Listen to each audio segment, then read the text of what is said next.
Sindaco Scarpa, che messaggio vogliono dare le istituzioni pubbliche per contenere questa psicosi coronavirus che sta condizionando un po' la vita dei trevigiani? Beh, io posso dare il mio parere, e non quello di tutti, ma è un parere come medico fondamentalmente. Si tratta di un'infezione virale normale, più o meno, che è sicuramente in Italia da mesi, ma se in Italia da mesi è anche nel mondo da mesi. Come diceva qualcun altro, il virus lo trovi solo se lo cerchi, qui è stato ricercato ed è stato trovato. Non mi aspetto grandi problematiche riguardanti la malattia.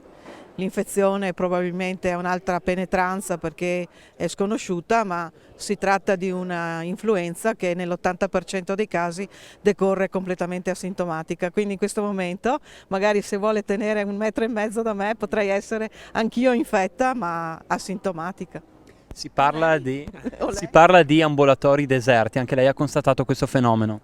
Allora, i pronti soccorsi attualmente sono deserti, anche gli ambulatori di medici di famiglia, il che dovrebbe far pensare chi fa politica sanitaria che effettivamente i pronti soccorsi vengono utilizzati per il 90%, secondo me. Io ho lavorato in pronto soccorso per qualche anno in maniera impropria.